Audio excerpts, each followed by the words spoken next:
My daughter called me cheap help after finding success, so I reminded her of my true value. Can you imagine your own daughter, the child you poured your heart and soul into, looking you in the eye and seeing nothing but cheap labor? That's exactly what happened to me. After 7 years of sacrificing everything for her family, I overheard her calling me desperate, irrelevant, and mocking me as the best deal ever. But what she didn't realize was, I was about to show her exactly what losing me would truly cost. I was 58, and Rachel, my only daughter, was 32 when her first baby arrived 7 years ago. Little Rachel. Her husband, Keith, was just starting his business, and they were living in a tiny apartment, trying to make ends meet. "Mom," she pleaded, her eyes wide, "can you help out? Just until I get back on my feet." What mother wouldn't say yes? My heart swelled with love and a fierce desire to protect my little girl and my new grandchild. I said yes immediately. Every day, I watched little Rachel, making sure my daughter could go back to work.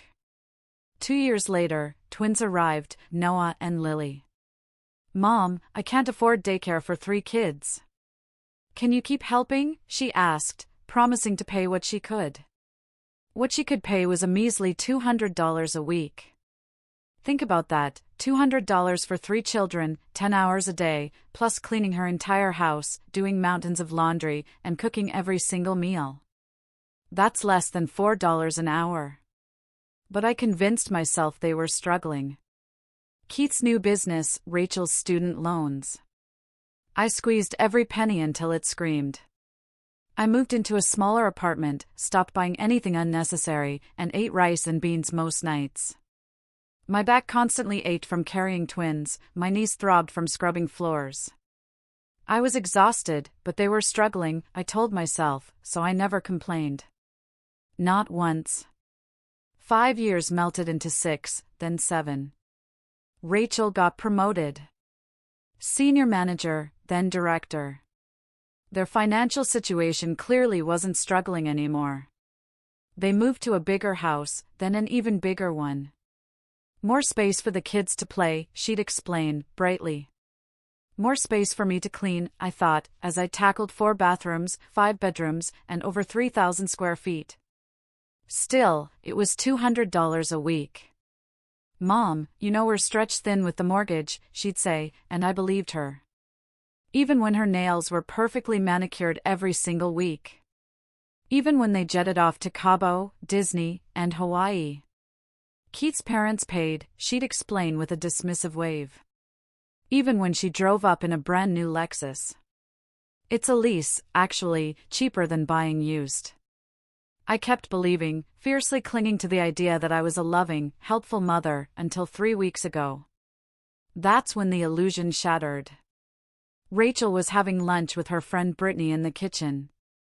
They didn't know I was in the laundry room, folding their clothes, just a few feet away.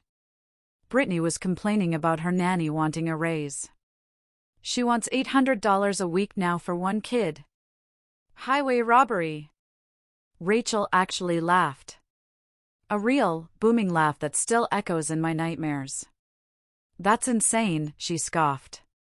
"I pay my mom $200 for all 3 kids, plus housekeeping. Best deal ever." Brittany sounded genuinely shocked. "Your mom accepts that?" Rachel's voice was dripping with casual cruelty. "She doesn't have a choice. What else is she going to do at her age? Work retail? At least with me, she gets to see her grandkids. She should be grateful for the opportunity to stay relevant in her old age." "You're so smart," Brittany gushed. "I wish my mom was that desperate. By the way, if you're still with me, still reeling from that betrayal, make sure to hit subscribe, more unbelievable stories like this are coming." They kept talking, oblivious.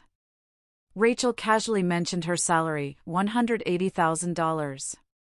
Keith's business was pulling in even more. Investment properties, savings accounts for the kids with $30,000 each. They were even considering buying a beach house. $200 a week. They spent more than that on their weekly grocery order alone. I stood in that laundry room, shaking. Not from sadness, not from heartbreak, but from a cold, searing rage. 7 years. 7 years of destroying my body, living in poverty, eating rice and beans, all because I thought I was helping my struggling daughter. She knew. She knew exactly what she was doing, and she didn't care. I finished my shift that day as if nothing had happened. I smiled when Rachel came home, listened to her complain about her tough day in her air-conditioned office. But my mind was racing. I was planning. See, Rachel had made one crucial mistake. She'd given me complete access to her life. Every password, every schedule, every detail. She trusted me with everything because, to her, I was just the help. First, I called every preschool and daycare within a 40-mile radius. I found out exactly what proper childcare costs. For 3 kids, full-time, it was $3,600 a month minimum. Most places had year-long wait lists. Next, I researched housekeepers. For a house that size, $600 a week, easy. Personal chef services? Another $800 weekly. Laundry service? $200 more. The market rate for what I was doing was well over $900 a week, plus benefits. Rachel was paying me pennies on the dollar. Then, I got creative. Rachel had made me her emergency contact for everything, the kids' schools, their doctors, their activities. She was listed as secondary. So I wouldn't be bothered at work, she'd said. I started documenting everything. Not for court, but for something far more satisfying. For 3 weeks, I recorded every single thing I did, every meal, every mess, every tantrum, every school pickup, every scraped knee, every bedtime story. I even used Rachel's own security cameras, saving the footage. Then, I called my cousin Diana in Portland. She'd been begging me for years to move there, help with her restaurant. Real pay, real respect, she'd promised. I said yes. I gave her my start date, 3 days from now. The night before my last day, I sat Rachel and Keith down. I'm moving to Portland tomorrow, I announced, my voice steady. Rachel actually laughed. Very funny, Mom. I slid my new lease agreement across the table, showing them my new apartment. Diana offered me a job. $60,000 a year, plus benefits. I start Monday. Keith went white. You can't just leave. What about the kids? I met his gaze, completely calm. What about them? Brittany knows several nannies. I'm sure one of them would love $800 a week. Rachel shot up from her chair. Mom, stop being ridiculous. You're not going anywhere. Actually, I am, I corrected her, my flight's at 6 o'clock tomorrow morning. The kids need you, she cried, desperation creeping into her voice. No, you need me, I corrected her again, firmly. The kids need a caregiver. You can afford one. You make $180,000. Keith makes more. You have investment properties. You're buying a beach house. Her face drained of color. She knew. She knew I'd heard everything. Keith's face went crimson, a shade I'd never seen before. He pushed his chair back so hard it scraped across the floor, making a harsh, grating sound. He started yelling about how they couldn't just lose their childcare with no warning, how he had 3 business meetings this week, and Rachel had a huge presentation on Thursday. Rachel sat frozen, her mouth slightly open, and I could practically see her brain working, trying to piece together exactly which conversation I'd overheard. Keith kept going on about their schedules and commitments, how unfair this was to spring on them. I let him finish. Then I quietly told them the moving truck would be at the house at 8 tomorrow morning, and I'd already packed everything I planned to take. Rachel finally found her voice, weakly trying to say I was being dramatic, that we could sit down and talk about raising my pay if that's what this was really about. I actually laughed out loud then. She still thought this was some kind of negotiation. Keith tried a different approach. How much do you want? We can match whatever Diana's offering you. I looked him right in the eye. It wasn't about the money anymore, I said, my voice low and steady. It was about 7 years of being called desperate and irrelevant behind my back by my own daughter. Rachel's face went completely white. She knew exactly which conversation I meant, and there was no way to explain it away. She started crying, trying to say she didn't mean those things, that she was just venting to a friend. Sometimes people say stuff they don't really mean. Which part didn't you mean, Rachel? I asked, my voice cutting through her tears. The part about me being desperate, or the part about me having no other options at my age? She opened her mouth, but nothing came out. We both knew she'd meant every single word. Keith tried to put a hand on her shoulder, but she shrugged him off, still sobbing. I picked up my purse. I'm going upstairs to bed. My flight leaves at 6 o'clock in the morning. Rachel started to follow, but I held up my hand. We're done talking for tonight. I went up to the guest room where I'd been sleeping for the past 7 years and locked the door behind me. I could hear them arguing downstairs, Keith's voice getting louder and louder as he started to understand just how bad the situation really was.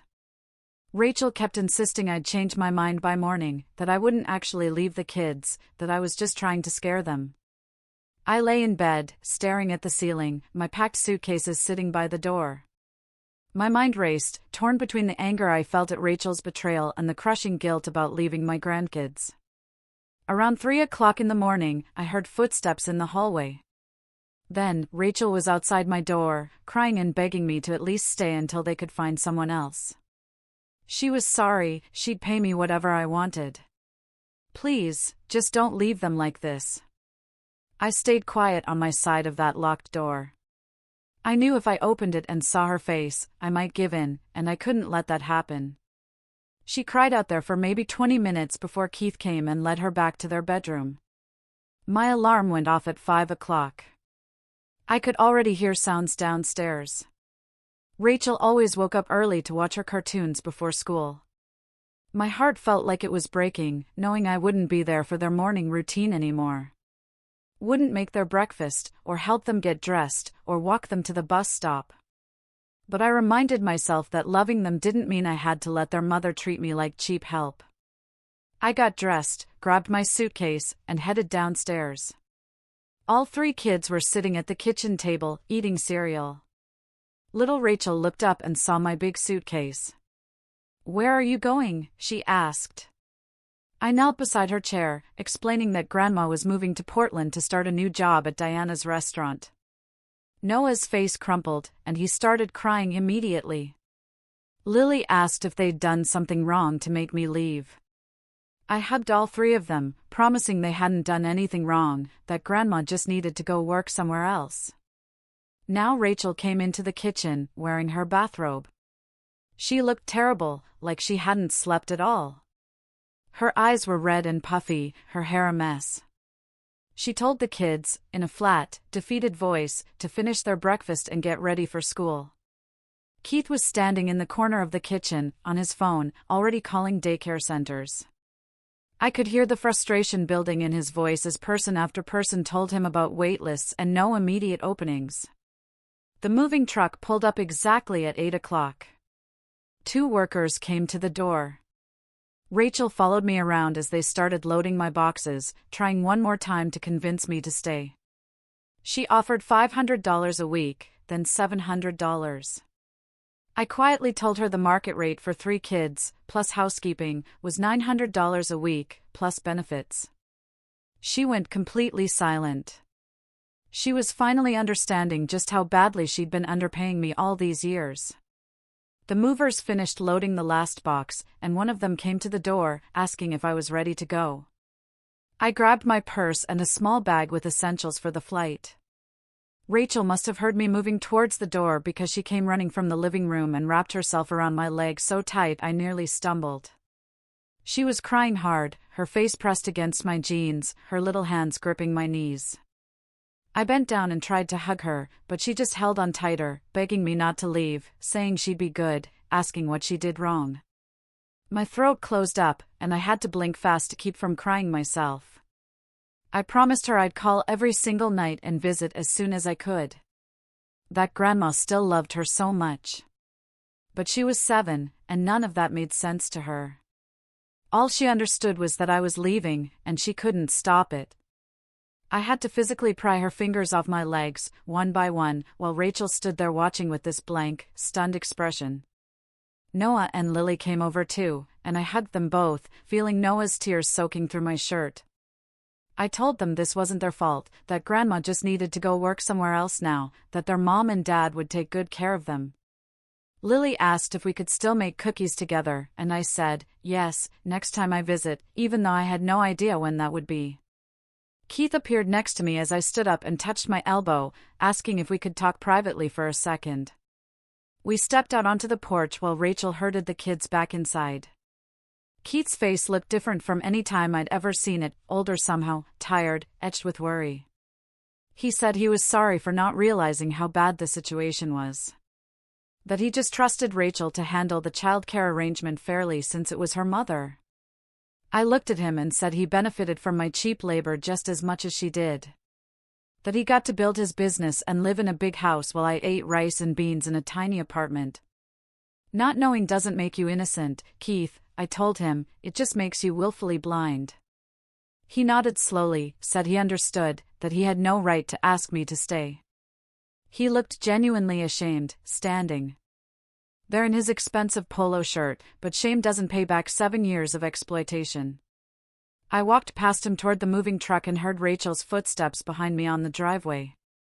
She grabbed my arm and spun me around, her voice loud and angry now. She said I was abandoning my grandchildren, just like I abandoned her when she was young and needed me. That I was being selfish and cruel.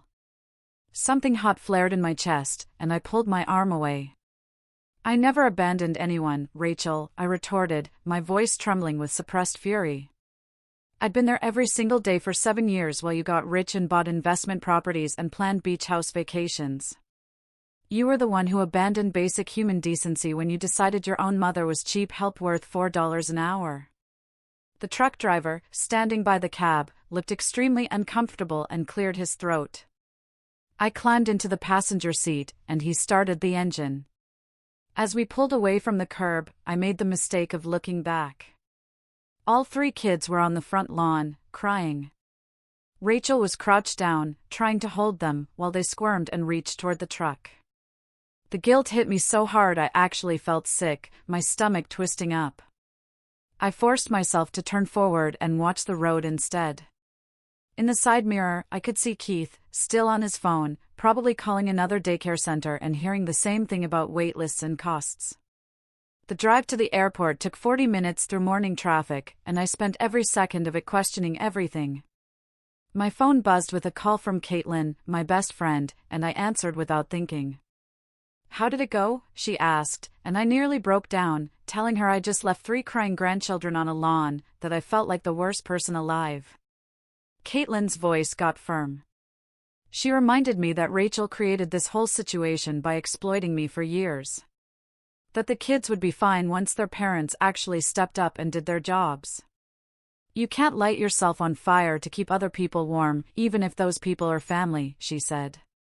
I knew she was right, but it didn't make the guilt go away. The truck driver dropped me off at departures and helped me get my bags from the back. I tipped him extra, and he wished me good luck in Portland. Inside the airport, I checked my phone and saw 7 missed calls from Rachel and 12 text messages. I opened them and read through them fast. The first few called me selfish and heartless, said I was destroying her career and the kids' lives over hurt feelings.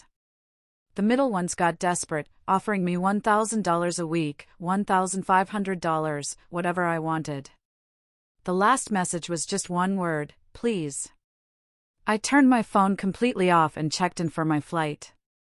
Security took forever, and I kept my phone off the whole time because I knew if I turned it on, I might see something that would make me change my mind. I boarded the plane and found my window seat, shoving my bag under the seat in front of me. A businessman sat down next to me and immediately put in earbuds. I was grateful not to have to make small talk. The plane took off, and I watched my city get smaller below me until we were above the clouds, and I couldn't see anything familiar anymore. Diana was waiting at the Portland airport with a huge, handmade welcome sign that said my name in sparkly letters. She hugged me so tight I could barely breathe and told me she was proud of me for finally putting myself first. In her car, on the way to my new apartment, she talked about the restaurant job, how the morning shift started at 6 o'clock, but I'd be done by 2 o'clock, how the other cooks were excited to meet me and learn my recipes. She said the owner was flexible about time off, and there were health benefits that kicked in after 60 days. It felt strange hearing about benefits and reasonable hours after 7 years of being available every single moment. My new apartment was in a small building near the restaurant, just a studio with a tiny kitchen and bathroom. But it was mine. Diana had helped furnish it with basics from thrift stores, a bed, a small couch, and a table with 2 chairs. There was a welcome basket on the counter with coffee, bread, and some fruit. I walked around the whole space in about 30 seconds. For 7 years, I'd spent my days in Rachel's 3,000-square-foot house, cleaning and cooking and chasing kids. This was smaller than my old apartment, but it felt bigger somehow because nobody expected anything from me here. I could leave a dish in the sink. I could watch TV without someone needing something. I could just exist. I sat on the bed and turned my phone back on. It took a minute to load, and then the notifications started flooding in. 23 new messages. I scrolled through them and felt my stomach drop. Rachel had called every family member we had. My sister wanted to know what was going on and why Rachel was saying I abandoned her. My brother left a message saying I was being too harsh and needed to think about the kids. My aunt sent a long text about how family helps family and I should have given more notice before leaving. I sat there, staring at all the messages and feeling the anger build again. Rachel was spinning this like I'd done something wrong, like I was the bad guy for refusing to be exploited anymore. I called my sister back first because she was the most reasonable of the bunch. She answered on the second ring, asking, "What the hell is happening?" I explained the whole situation from the beginning, told her about the conversation I overheard with Brittany, about Rachel calling me desperate and irrelevant, about 7 years at $4 an hour while they bought investment properties. My sister went completely quiet for a long minute. I could hear her breathing. Then she said she had no idea Rachel was paying me so little, that she'd assumed it was a fair arrangement since I'd never complained. She admitted she would have said something if she'd known that what Rachel did was wrong and exploitative. Hearing her say that out loud made something loosen in my chest. At least one person in my family understood. I called my brother next, and he went through the same process, starting defensive and ending quiet when I laid out the numbers and the conversation I'd overheard. By the time I finished making calls, it was almost midnight, and I was exhausted, but also lighter somehow, like I'd been carrying around this secret shame, and now other people knew it wasn't my fault. The next morning, my phone rang from a blocked number, and I answered without thinking, probably still half asleep. Rachel's voice came through, shaky and wet, like she'd been crying for hours. She told me she had to call out of work because she had no childcare, and Keith canceled 2 important meetings, and the kids were home watching TV because they couldn't go to school. Her voice got sharper when she said this was all my fault, that I destroyed everything by leaving without warning. I sat up in bed, feeling my jaw clench because she still didn't get it. I told her this was actually all her fault for exploiting me for 7 years and then mocking me to her friends, that she chose to pay me $4 an hour while buying investment properties and beach houses. Rachel started yelling that I was destroying her career and her children's stability over something she said in private, that I was being cruel and vindictive. I hung up. I wasn't going to let her twist this into being about me. I wasn't going to let her make herself the victim when she'd spent 7 years treating me like cheap help. My hands were shaking when I set the phone down, and I had to remind myself that I did the right thing, that loving someone doesn't mean letting them use you. Diana picked me up that evening to take me to the restaurant and meet everyone. The place was bigger than I expected, with exposed brick walls and an open kitchen where you could watch the cooks working. The staff was in the middle of dinner prep, and Diana introduced me around to everyone, explaining I'd be starting the next day. A woman chopping vegetables asked about my cooking experience. I told her I'd been making meals for a family of 5 for 7 years, 3 kids included. The head chef looked up from the stove and said, "That kind of experience is valuable. Cooking for picky kids teaches you patience and creativity." Everyone was warm and welcoming, asking what dishes I knew how to make and whether I'd worked in restaurants before. I felt something unfold in my chest that I hadn't felt in years, this sense of being valued for my skills instead of taken for granted. Diana showed me the walk-in fridge and the prep stations and the dish area, explaining the flow of service and how they organized everything. I asked questions and took mental notes and felt excited about learning something new instead of doing the same exhausted routine day after day. Training started the next morning at 9 o'clock, and I showed up 15 minutes early because I wanted to make a good impression. The head chef put me on vegetable prep to start, showing me how they wanted everything cut and what sizes worked best for different dishes. My hands remembered the motions from years of cooking at home. But this was different, more precise and organized. It felt good to be learning something new, to be valued for my skills instead of being treated like I should be grateful for the opportunity to work for nothing. The work was hard, and my feet hurt by lunch. But it was a different kind of tired than childcare, more satisfying somehow. At the end of my shift, I clocked out and went home to my quiet apartment instead of cleaning someone else's house or doing their laundry or listening to complaints about tough days in air-conditioned offices. I made myself a simple dinner and ate it in peace. No one asking me for anything or needing me to solve their problems. Keith called me directly for the first time 2 days later, and his voice sounded tired and strained, like he hadn't slept much. He said they'd contacted 18 daycares, and none had immediate openings. The few who might have space in a month wanted $4,500 a month for all 3 kids. He sounded genuinely shocked by the cost, like he couldn't believe childcare was actually that expensive. I told him that $4,500 was actually the going rate, and he should be grateful it wasn't more. That quality care for 3 kids costs real money. There was a long silence, and then he asked if I knew how much proper childcare cost when I agreed to do it for $200 a week. Yes, I said. I knew exactly what it cost, but I thought they were struggling, and I wanted to help my daughter. Keith went quiet again. I could hear him breathing, processing this information. He admitted they weren't actually struggling, that they could have afforded proper childcare all along. But Rachel convinced him I was happy to do it cheap because I loved spending time with the kids. His voice cracked a little when he said he was starting to realize his wife wasn't the person he thought she was.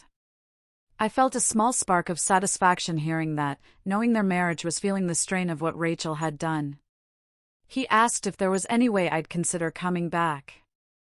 I told him no. That ship had sailed the moment Rachel called me desperate and irrelevant.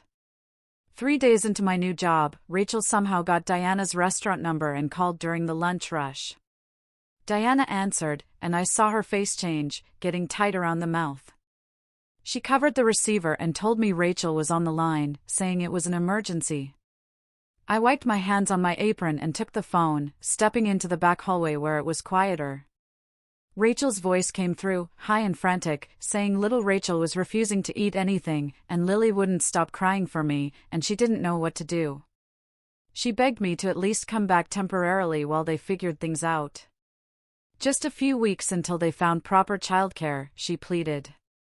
I told her I wasn't coming back, not temporarily, and not permanently, that she needed to figure out how to parent her own children. Rachel started screaming that I was a terrible mother and grandmother, that I was choosing money over family and destroying my grandchildren's lives. I hung up and stood there for a minute, trying to calm down, my heart pounding hard in my chest.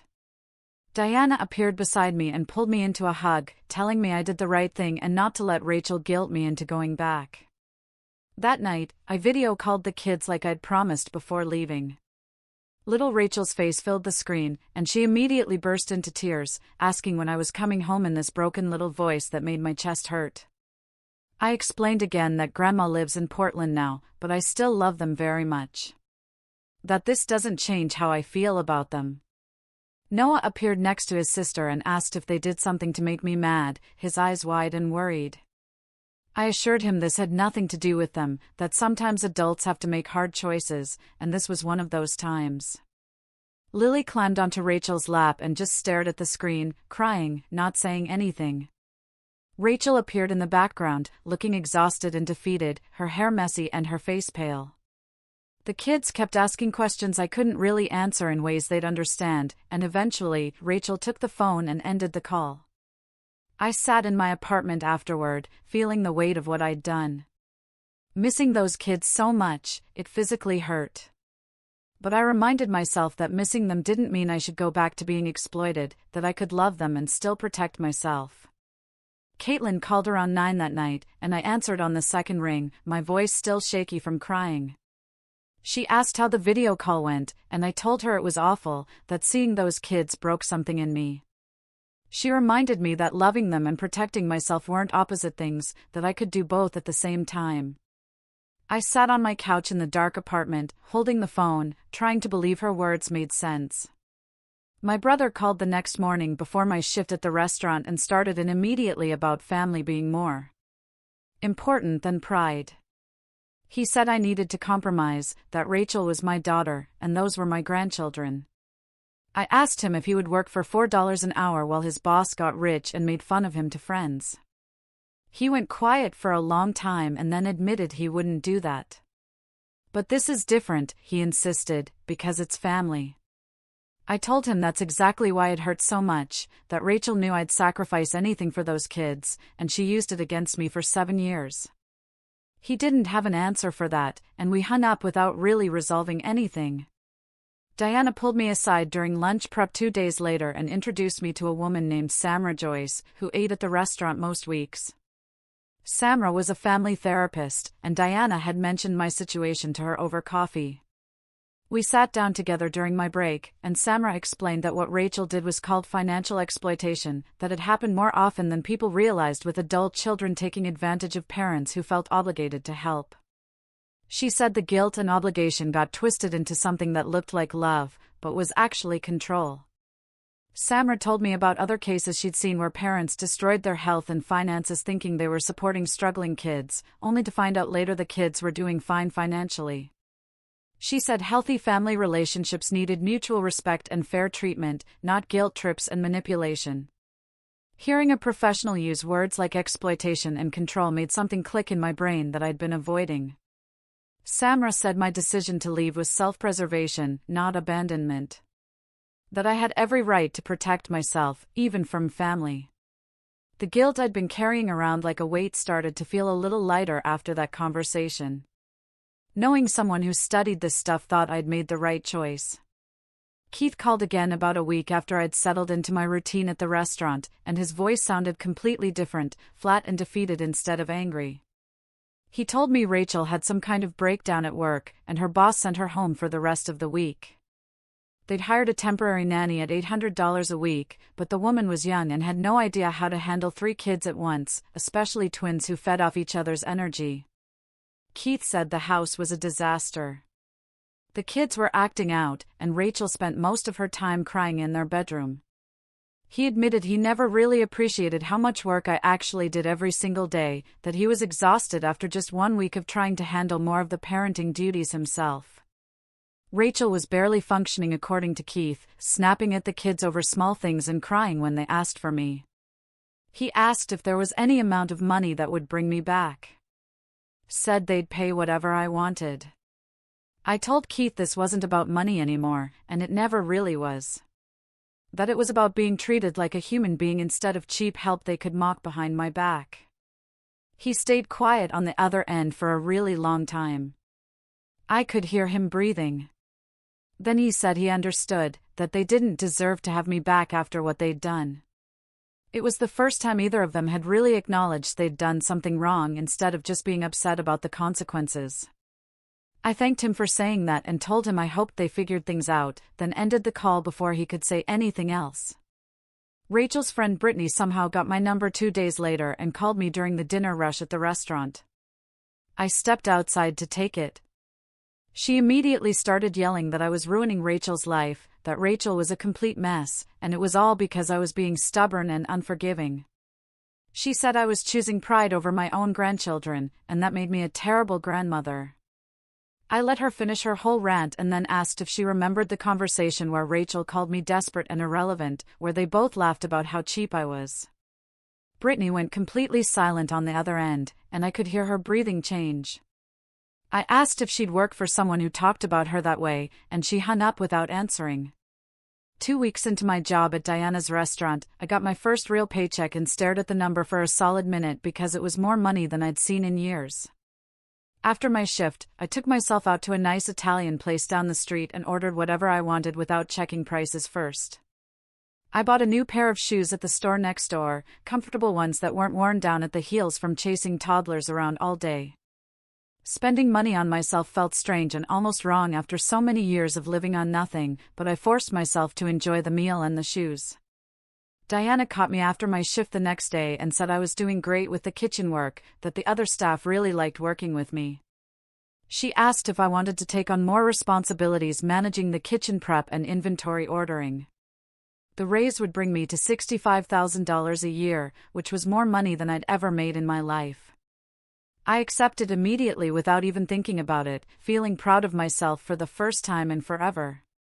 My sister called 3 days later while I was prepping vegetables for the dinner service and asked if I'd heard that Rachel and Keith were seeing a marriage counselor. I stepped into the walk-in cooler for privacy and asked how she knew about that. She said Rachel had told her during a breakdown phone call that the stress of losing me was tearing their marriage apart. Keith was angry that Rachel had lied to him about our arrangement for so many years. And Rachel was angry that Keith wasn't supporting her enough through the crisis. My sister's voice had that edge to it that meant she thought I should feel guilty about causing problems. I told her I felt relieved that the truth was finally out in the open where it belonged. She went quiet for a second and then said she guessed that made sense, that Rachel had brought this on herself. I thanked her for the update and went back to my prep work, feeling lighter than I had in weeks. 3 weeks after that, Keith called during my lunch break, sounding completely worn down. The temporary nanny they'd hired had quit that morning because the kids were too much work and Rachel was too demanding. I could hear the strain in his voice as he explained they were back to square one with no childcare. Both of them had already missed multiple days of work, and their bosses were getting frustrated. He wasn't calling to ask me to come back, he said, just to let me know how things were going. I told him I appreciated the honesty and asked if they'd expanded their daycare search beyond the immediate area. He admitted they hadn't thought of that and thanked me for the suggestion before hanging up. That night, I opened my email before bed and found a message from Rachel sent at 2 o'clock in the morning. The subject line just said, "I'm sorry," and I almost deleted it without reading. Something made me click it open, and I'm glad I did because this email was different from all her previous desperate messages.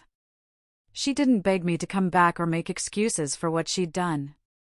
She just said she'd been talking to a therapist named Samra and was starting to understand how badly she'd treated me over the years. She said she was sorry, and she knew that wasn't enough, but she wanted me to know anyway. The email was short, maybe 5 sentences total, and it felt more genuine than anything she'd said to me in years. I read it 3 times and then closed my laptop without responding because I needed time to think about what it meant. The next morning at the restaurant, I told Samra about the email during our coffee break. She'd become a regular at Diana's place, and we'd gotten friendly over the past few weeks. She listened carefully and then said that apologies were good, but real change required action, not just words. She told me I should watch to see if Rachel's behavior actually changed before deciding how to move forward. I asked how long I should wait, and she said there was no set timeline, that I'd know when I saw consistent different behavior over time. Her advice made sense and helped me feel less guilty about not rushing to respond to Rachel's email. A full month after I'd left, Keith called with an actual update instead of a crisis. They'd finally found a daycare with space for all 3 kids, but it cost $4,200 a month. Rachel had given up her Lexus lease to help cover the cost, and they were cutting back on other expenses like their meal delivery service and gym memberships. He said they were managing, but it was hard, and they both realized now what I'd been worth all those years. I told him I was glad they'd found a solution and that I hoped things got easier for them. He thanked me for being kind about it when I had every right to be angry. After we hung up, I sat at my kitchen table, feeling strange, because part of me was satisfied they were struggling, but another part genuinely hoped they figured it out. The kids and I had settled into a routine of video calls 3 times a week by then. They were adjusting to daycare better than I'd expected. Little Rachel told me all about her new friend Sophia, who had the same backpack as her. Noah showed me a painting he'd made of our family that his teacher had hung on the classroom wall. Lily held up drawing after drawing, explaining each one in detail while I made impressed noises. They still said they missed me at the end of every call, but they weren't crying anymore. That helped ease the guilt I'd been carrying about leaving them, seeing that they were actually okay without me there every single day. Rachel called me directly for the first time in weeks on a Tuesday evening. I almost didn't answer, but curiosity got the better of me. Her voice sounded different when I picked up, quieter and less demanding than I'd ever heard it. She said the therapist had helped her see that she was repeating patterns from her own childhood, taking for granted the people who loved her most.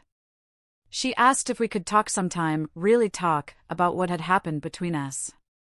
I told her I was willing to have that conversation, and we scheduled it for the following week. She thanked me 3 times before hanging up, and I could tell she was trying hard not to cry. The actual phone conversation happened on a Sunday morning when I had the day off. Rachel started by saying she'd been thinking about our relationship for weeks and had some things she needed to say. I told her I was listening, and I actually did listen instead of planning my response while she talked.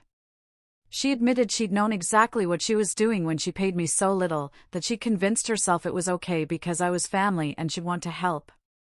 She said she was ashamed of how she'd treated me, and she understood if I never forgave her. Her voice cracked on the last part, and I heard her take a shaky breath. I let the silence sit for a minute before responding because I wanted to choose my words carefully. I told Rachel that forgiveness would take time and would require her to show through actions that she'd really changed, not just say the right words. She said she understood completely and didn't expect anything from me right now. We talked for almost an hour about specific things she'd done and said over the years, and for the first time, she didn't make excuses or try to justify her behavior. It was the first honest conversation we'd had in years, maybe ever. And when we hung up, I felt exhausted, but also hopeful that maybe things could eventually be different between us. Diana caught me after my shift 2 days later and said she wanted to talk about my future at the restaurant. She'd been watching how I handled the kitchen prep and inventory management and was impressed with my organization skills. She offered me a promotion to assistant kitchen manager with a raise to $70,000 a year. I accepted immediately, and she pulled me into a hug, saying she was proud of how well I'd adapted to my new life. The other staff came over to congratulate me, and I realized I'd made real friends here, people who valued my work and respected my contributions. I was building a life in Portland that was truly mine, not just an extension of someone else's needs, and it felt better than anything I'd experienced in the past 7 years. 3 months later, I booked a flight back to visit the kids for a long weekend. Rachel texted me the flight details and said they'd pick me up at the airport. I felt nervous the whole flight, not sure what to expect after everything that had happened. When I came through the gate, I saw them waiting by baggage claim. Rachel looked different. Her hair was pulled back in a simple ponytail instead of her usual perfect styling. She wore jeans and a plain sweater, no makeup that I could see. She looked tired, but somehow more real, less like the polished corporate version of herself. Keith stood next to her, looking uncomfortable. Nobody moved for a second, and then Rachel stepped forward and hugged me. It felt stiff at first, but then she held on a little longer. Keith grabbed my bag, and we walked to the car without saying much. The drive to their house was quiet except for Keith asking about my flight and Rachel mentioning the kids were excited to see me. Nobody brought up what happened 3 months ago. When we pulled into the driveway, all 3 kids came running out the front door.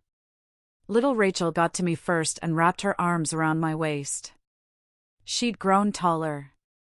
Noah and Lily crashed into us a second later, and suddenly I was surrounded by grandkids, all talking at once. Little Rachel pulled back and started telling me about her new teacher and her best friend, Madison, who sits next to her at lunch. Noah dragged me inside to show me his collection of toy cars that had apparently doubled since I left. Lily brought out her art projects from school, spreading them across the kitchen table for me to admire. They were different, more confident somehow. Little Rachel talked about school like she actually enjoyed it instead of complaining about waking up early. The twins showed me their toys, but didn't cling to me the way they used to. They were happy and healthy and clearly doing fine without me there every day. Part of me felt relieved. Part of me felt sad that they didn't need me as much as Rachel always claimed. After an hour of chaos, Rachel suggested Keith take the kids to the park so we could talk. Keith looked grateful for the escape and herded all 3 kids out the door. Rachel made coffee, and we sat at the kitchen table. She wrapped her hands around her mug and stared into it for a minute before speaking. She told me she'd been seeing a therapist twice a week since I left. The therapist helped her understand that she was repeating patterns from her childhood, taking for granted the people who loved her most.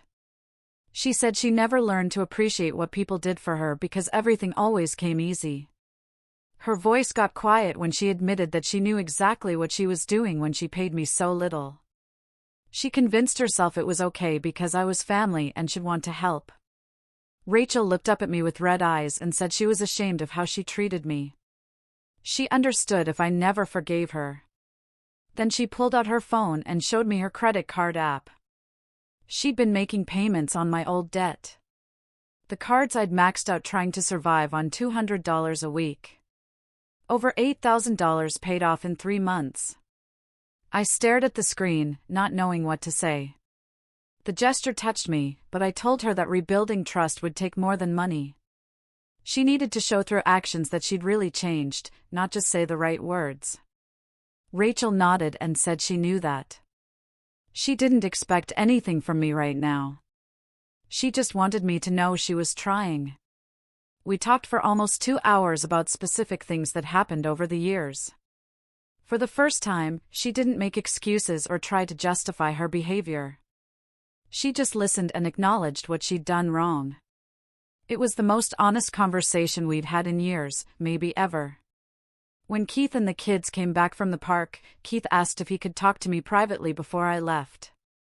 We stepped out onto the back patio while Rachel got the kids started on homework. Keith's face looked different from any time I'd ever seen it, older somehow, tired. He said he was sorry for not realizing how bad the situation was. That he just trusted Rachel to handle the childcare arrangement fairly since it was her mother. I looked at him and said he benefited from my cheap labor just as much as she did. That he got to build his business and live in a big house while I ate rice and beans in a tiny apartment. Not knowing doesn't make you innocent, Keith, I told him, it just makes you willfully blind. He nodded slowly, said he understood, that he had no right to ask me to stay. He looked genuinely ashamed, standing there in his expensive polo shirt, but shame doesn't pay back 7 years of exploitation. Then he handed me an envelope.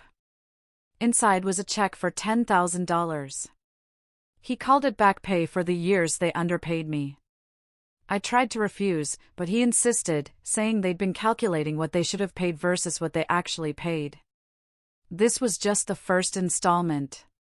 My flight back to Portland left early the next morning. When I got home, I went straight to the bank and deposited the check into my savings account. I stood at the ATM watching my balance update and felt something lift that I didn't even know I was carrying. The financial exploitation was addressed, slowly but genuinely. I met Samra for coffee the next day and told her everything. She said this was real accountability, not just empty apologies. Actions matter more than words, she said, and Rachel is finally backing up her words with actual changes. A week later, Rachel called on Sunday morning, not to ask for anything, just to talk. She told me about her week at work and asked about mine. It felt strange at first, like we were both trying too hard, but she called again the next Sunday and the Sunday after that. Gradually, it started feeling more natural, like we were building a new kind of relationship instead of trying to fix the broken old one. 6 months after I left, I woke up one morning in my Portland apartment and realized I was happy.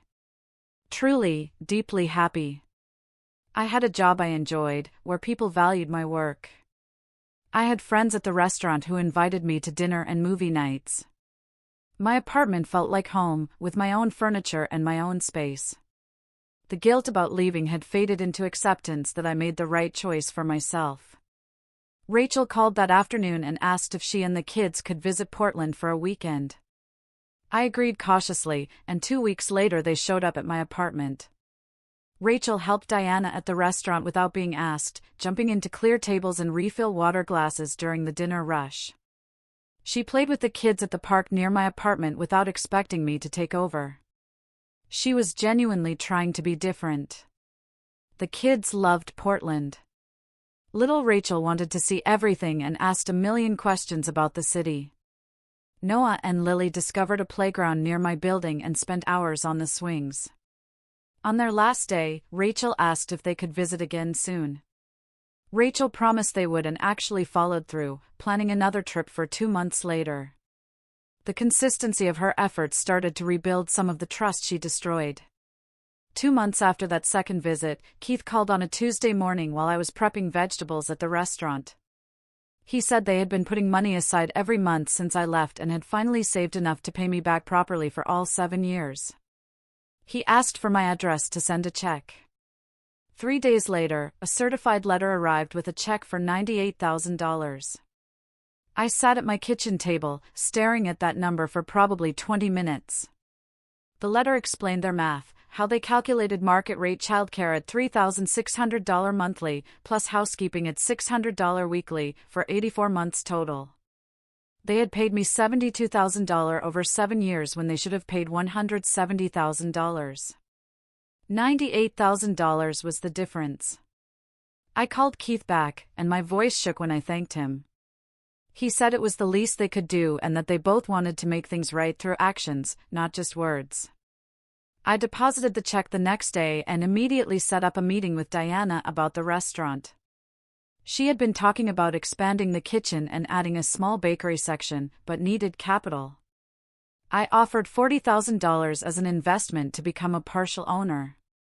Diana cried and hugged me and said yes before I even finished explaining the terms. We signed partnership papers 2 weeks later, and I officially owned 20% of the restaurant. The rest of the money went into a retirement account that a financial advisor helped me set up. For the first time in my entire life, I had real savings and a secure future. I could breathe without worrying about every dollar. The weight I had been carrying for decades just lifted, and I felt lighter than I had in years.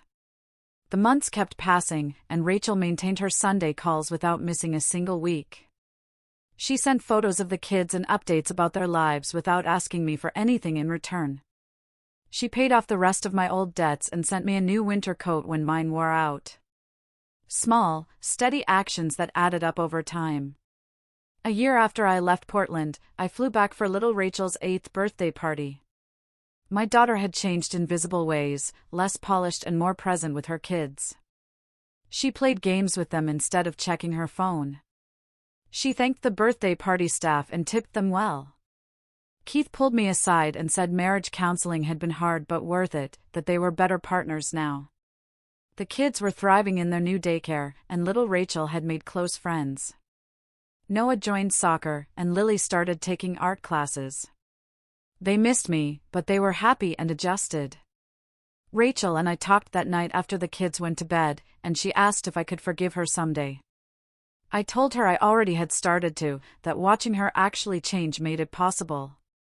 Our relationship would never be what it was before, but it was healthier now, built on honesty instead of guilt. Now, I work at the restaurant 6 days a week, managing the kitchen and loving every minute. My apartment is filled with things I chose and paid for myself. I have friends who value me and a career that challenges me. Rachel visits Portland every few months, and we have genuine conversations instead of one-sided demands. The kids video call me twice a week and tell me about school and their activities. Our family looks completely different from how it did, but the foundation is stronger because it is based on mutual respect instead of obligation. Rachel became a better mother when she had to actually parent her own children. Keith learned to prioritize family over business profits. And I learned that loving people does not mean accepting their mistreatment. We all grew from the pain and the distance and the hard conversations. The life I built in Portland is mine, and nobody can take it from me because I earned it on my own terms.